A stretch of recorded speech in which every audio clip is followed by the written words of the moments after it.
Oi, gente. Estamos de volta agora para falar um pouco sobre o capítulo 18, que aborda os temas de hidrólise salina e solução tampão.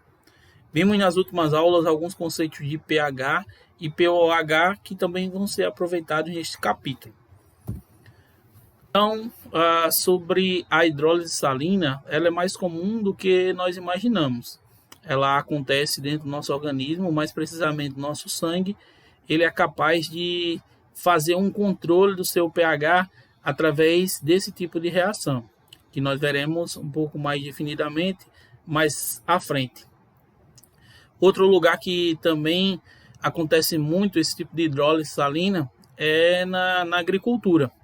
Então, é utilizado alguns tipos de sais que podem ajudar a regular o pH daquele solo para deixá-lo um pouco mais adaptado àquele tipo de cultura. Então, o que seria a hidrólise? Então, para que a hidrólise aconteça, o sal deve ser dissolvido na água sofrendo dissociação e uma reação entre íons e as moléculas deve ocorrer. Então, nesse caso, quando colocamos um tipo de sal, alguns tipos de sais na água, eles vão se comportar de maneiras diferentes. E sempre vai produzir alguns tipos de íons, e aqueles íons eles podem acabar se reagindo com os íons que nós vimos na aula passada da água, que podem se auto-ionizar. Então, para que nós possamos saber como essa reação acontece, nós temos que relembrar alguns conceitos de sais que vimos em séries anteriores. Nós sabemos que os sais eles são formados a partir da reação de um ácido com a base. E nós sabemos que esses ácidos e essas bases elas podem ser fortes ou fracas. Então eu posso ter um ácido forte e uma base fraca, que vai formar um sal de ácido forte com base fraca, mais água. Lembrando que essa reação é chamada de neutralização. Ela sempre acontece quando um ácido se junta com a base e forma sal mais água. Alguns exemplos que estão aí no slide, como vocês podem observar, o NH4Cl, que ele é um sal de ácido forte e base fraca. A origem dele é HCl e NaH4OH. Mas como é que a gente vai saber se esse ácido é forte, se essa base é fraca, se esse ácido é fraco, se a base é forte ou se os dois são fortes? Como é que a gente vai saber? Existem umas regrinhas que vocês viram quando estudaram a parte de ácidos e bases, que são mais ou menos essas que a gente vai revisar aqui. Então, primeiro para o hidrácido. Lembra que o hidrácido é aquele tipo de ácido que não possui oxigênio na sua molécula. Então, para os hidrácidos, nós temos 3 tipos de hidrácidos que são fortes, que é o HCl, o HBr e o HI. O HF é um considerado moderado e os outros que possam vir a aparecer são considerados ácidos fracos. O outro tipo que nós podemos observar é o oxiácido. O oxiácido é aquele tipo de ácido que ele apresenta um oxigênio na sua molécula. E para que a gente possa saber se esse oxiácido é forte ou se ele é fraco, basta subtrair a quantidade de hidrogênio da quantidade de oxigênio. Ou seja, oxigênio menos hidrogênio vai dar um valor para indicar se esse ácido é forte ou se esse ácido é fraco. Então, na escala, se der 2 acima, o ácido é considerado forte. Quando você subtrair lá, como o H2SO4, eu tenho 4 oxigênios e 2 hidrogênios. 4 menos 2 dá 2. Então, se der 2 acima, é considerado um ácido forte. Se der 1, é considerado um ácido moderado. Se der 0, é considerado um ácido fraco. Beleza? Então, essas aí são as regrinhas para os ácidos. Para as bases, serão consideradas bases fortes aquelas bases que vêm de elementos da família 1A ou 2A, que são os metais alcalinos e alcalinos terrosos. Então, é a primeira coluna e a segunda coluna. Algumas das exceções, é o berílio e o magnésio, que eles não entram nesse critério de ser uma base forte. As demais bases, elas são consideradas bases fracas, tá? Então, o berílio, o magnésio e qualquer outro tipo de base, ele é considerado tipo de base fraca. Então, para ser uma base forte, ele tem que estar na primeira ou segunda coluna. Então, esse fenômeno da hidrólise de sais pode nos levar a fazer alguns cálculozinhos que fala que a constante do ácido vai ser a constante Kw, que seria a constante da água, dividido pela constante da base conjugada. Quando o sal de ácido for fraco com a base fraca, então essa constante de hidrólise, que vai ser de ácido e base, porque os dois são fracos, então vou ter uma base, a constante da base conjugada, vezes a constante do ácido conjugado, e esses dois vão dividir a constante da água. Quando o ácido for fraco, mas a base for forte, você vai calcular a constante de hidrólise para a base. Então, vai ser a constante da água dividido pela constante do ácido conjugado. E se os dois foram fortes? Se os dois forem fortes, não vai acontecer hidrólise. Como assim não vai acontecer hidrólise? Não vai haver dissociação? Vai haver a dissociação, tá? Como lá no cloreto de sódio, quando você coloca o sal de cozinha na água, ele vai dissociar. Porém, não vai reagir, não vai haver reação, porque os dois vêm de substâncias fortes. Então, não vai haver uma reação daqueles íons com os íons que estão presentes na água. Então, só se houver algum dos dois sendo fraco, ou até mesmo os dois. Então, o exercício resolvido aí para a gente tentar fixar o que já foi dito. E aí tem aí, sabendo-se que a concentração em quantidade de matéria de uma solução aquosa de cianeto de sódio, que é o NaCN, é 1,0 mol por litro, calcule a constante de hidrólise.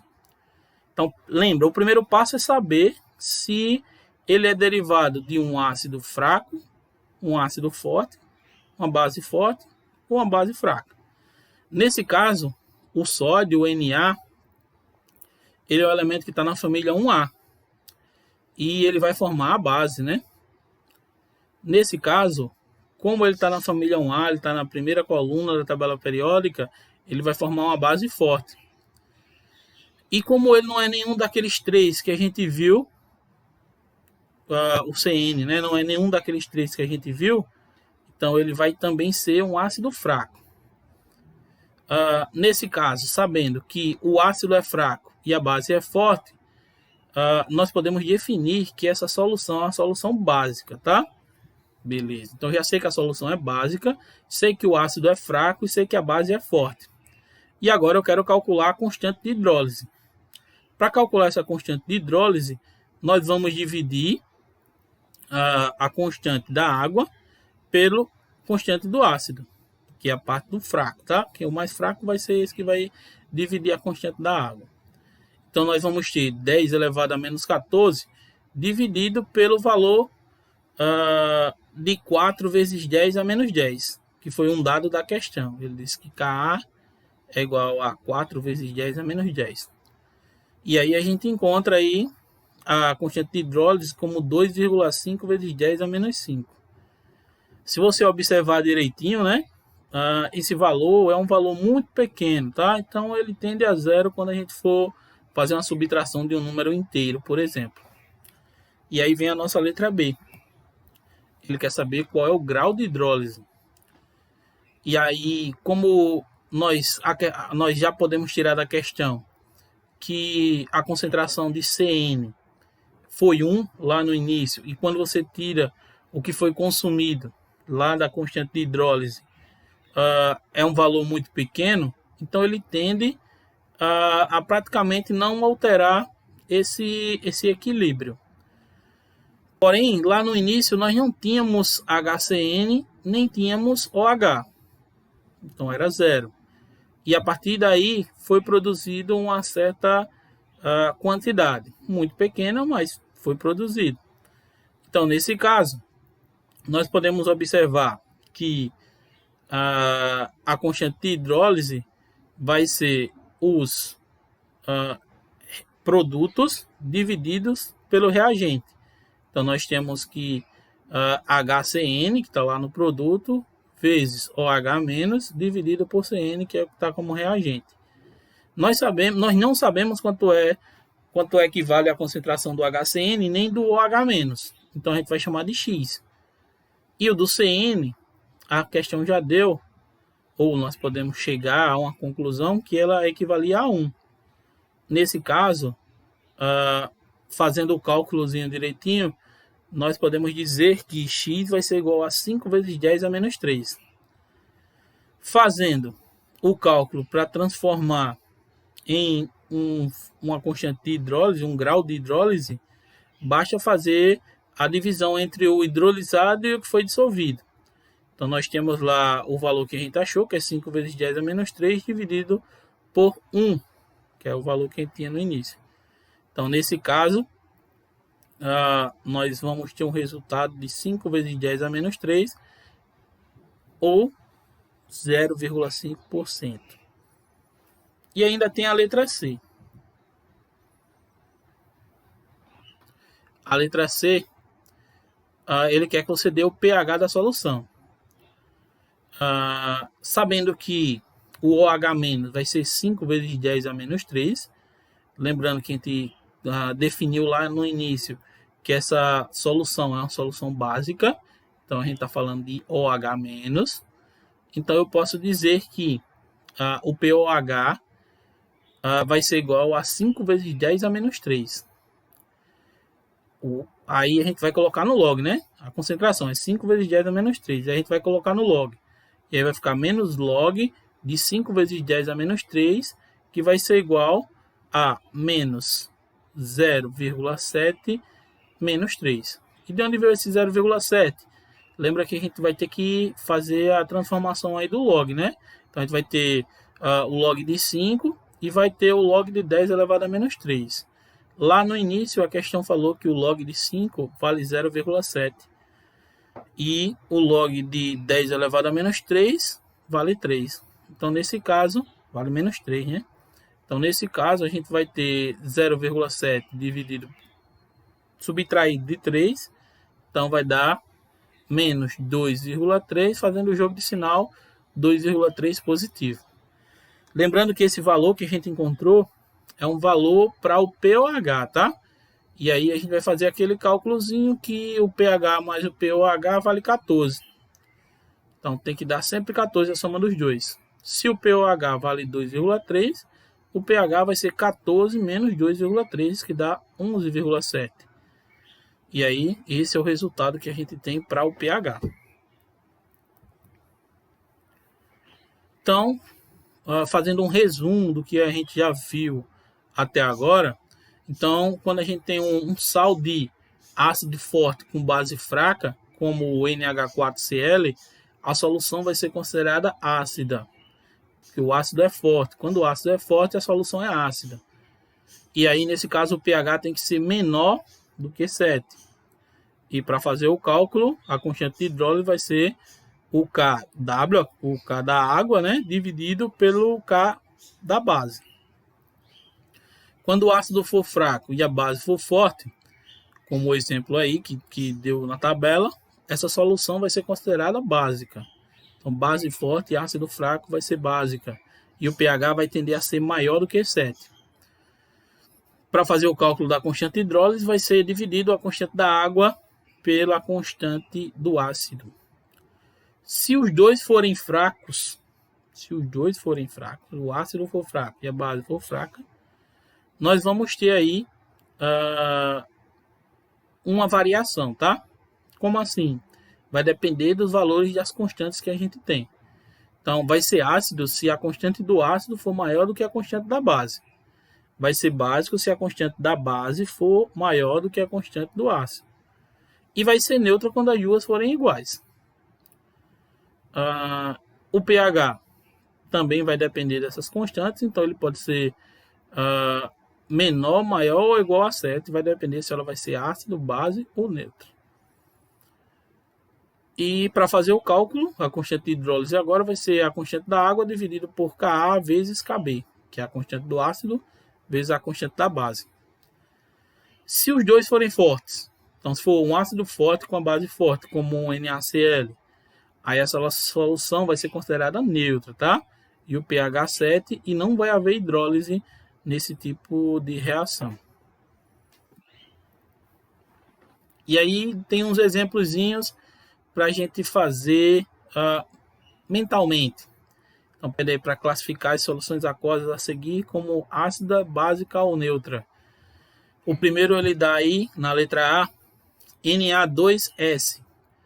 O Na, ele deriva de uma base forte, o S de um ácido fraco, então essa solução vai ser considerada básica.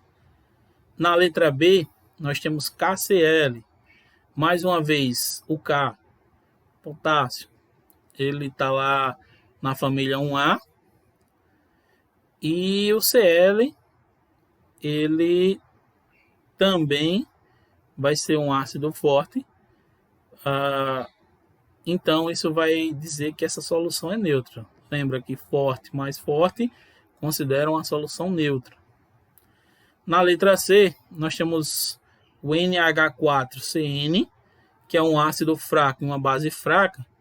Isso vai fazer com que os dois sejam considerados fracos.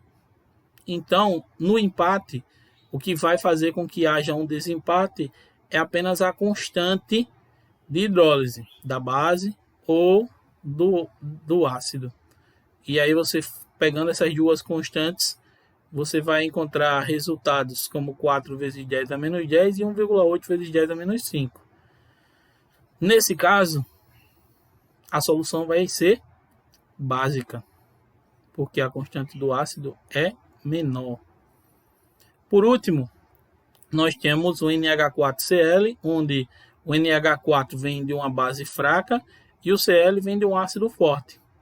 Então, nesse caso, a solução vai ser considerada ácida. A segunda questão, ele pede para calcular a constante de hidrólise de uma solução de 1 mol por litro de CH3COONA, sabendo que a constante de ionização do ácido acético é, ele dá a constante.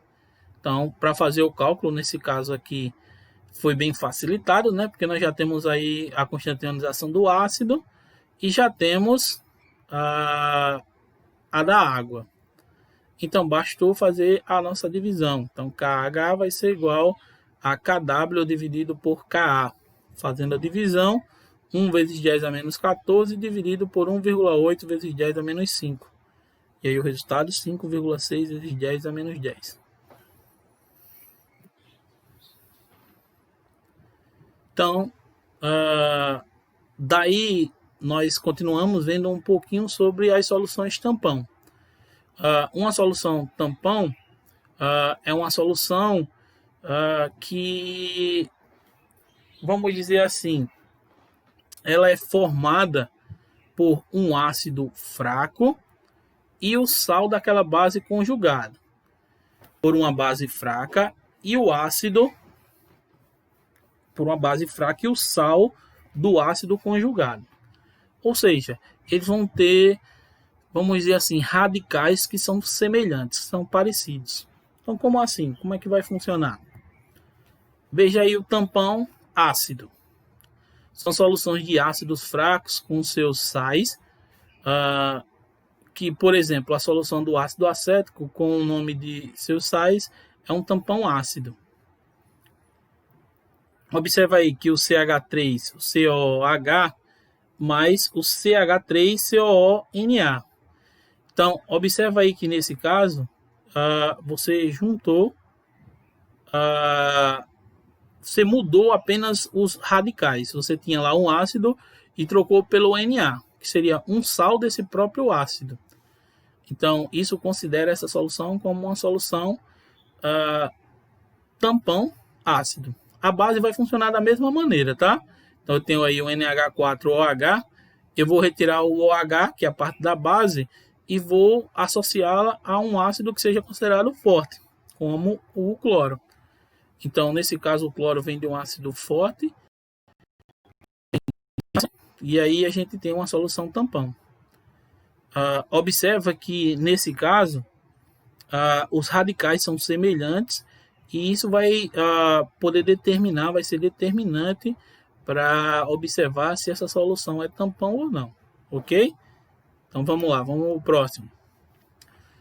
Tem também como fazer o cálculo do pH de uma solução tampão, e ela vai ser diferente dos cálculos que nós fizemos até agora. Então o pH vai ser igual ao pKa, quando esse tampão for ácido, mais o log da concentração de A- dividido por HA, onde A- é a base conjugada do ácido HA, que na maioria das vezes nós podemos dizer que é o próprio sal, né? Quando o íon tiver o mesmo valor da molécula. A mesma coisa vale para o tampão básico, onde o POH vai ser o PKB mais o log de HB mais dividido por B menos, onde HB mais é o ácido conjugado da base B. Então, em resumo,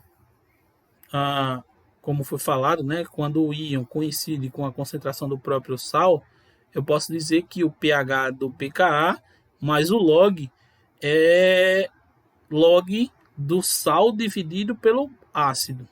E o pOH vai ser o pKb mais o log do sal dividido pela base. Então, como nós falamos logo no início, existem algumas reações que elas são fundamentais e que acontecem muito no nosso dia a dia, mesmo sem a gente perceber. Que é o caso aí da solução tampão que acontece no plasma sanguíneo. Então, lá dentro do nosso sangue tem o plasma, né? Que seria mais precisamente a solução, a mistura que nós precisamos para que aconteça essa reação. Então, ele é capaz de fazer esse tipo de reação para que o nosso sangue, o nosso corpo, tenha sempre um pH regulado. Então, para que ele tenha, digamos assim, um equilíbrio. Então, o nosso próprio cérebro ele trabalha em detectar se esse sangue está mais ácido ou mais básico. E aí ele vai criar várias maneiras de fazer com que esse equilíbrio seja mantido. Seja ele pela respiração, seja ele pela eliminação através da urina e de vários outros fatores que o nosso corpo tende a realizar para buscar o equilíbrio. Então,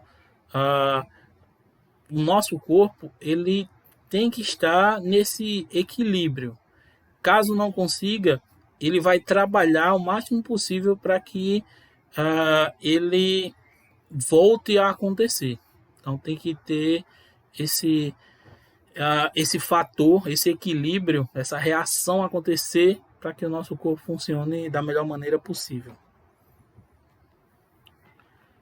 E aí tem um exercício resolvido que pede para calcular o pH da solução tamponante,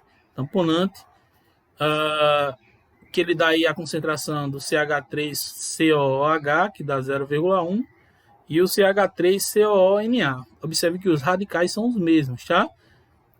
Então, nesse caso, como eu já determinei que a solução vem de uma solução tamponante, uma solução tampão, basta dizer que o pH do pKa mais o log de H- dividido por HA. Então, nesse caso, nós vamos dizer que o pKa vai ser menos o log de Ka. Então, o Ka nós vamos ter que encontrar. Então, vai ser menos log de Ka e a questão já lhe deu K, que é 2 vezes 10 a menos 5.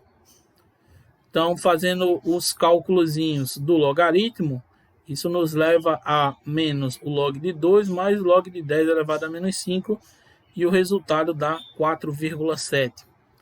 Então, substituindo lá na primeira fórmula, nós vamos ter que 4,7 mais o log das concentrações, vai ser 0,1 e 0,1, já foi dado pela questão, e aí basta tirar o logaritmo.